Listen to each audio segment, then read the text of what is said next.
Naniniwala si Senator Erwin Tulfo na nagiging pahirap sa karapatang makapag-travel abroad ng mga Pilipino ang pagkakaroon ng travel tax. Sa ngayon ayon kay Tulfo, ang travel tax rate sa bansa para sa economy hanggang sa first class passage ay nasa 1,620 hanggang 2,700 pesos. Ang standard reduced travel tax naman ay nasa 810 hanggang 1,350 pesos.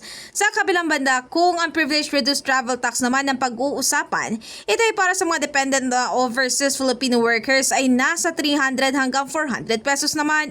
Sa ilalim ng Republic Act No. 9593 o Tourism Act of 2009, sinasabi na ang 50% mula sa nakokolektang travel tax ay napupunta sa Tourism Infrastructure and Enterprises Zone Authority.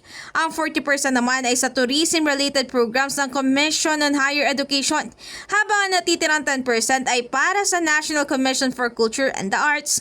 Ngunit bagamat batid daw ni Tulfo ang tungkol dito, ay alam niya ring dagdag pasakit sa publiko ang travel tax na ito, lalo't nagbabayad na ang taong bayan ng iba't iba pang tax sa gobyerno. Kung sakali mang alisin ang travel tax, katulad nga ng mungkahi ni dating Senator Coco Pimentel III, sinabi ni Tulfo na dapat lang magkaroon na rin ng pondo mula sa annual na General Appropriations Act ang CHESA, CHED at maging NCCA. In the heart of changing lives, ako si Brigada Ann Cortas ng 105.1 Brigada News FM Manila, the Music News Authority.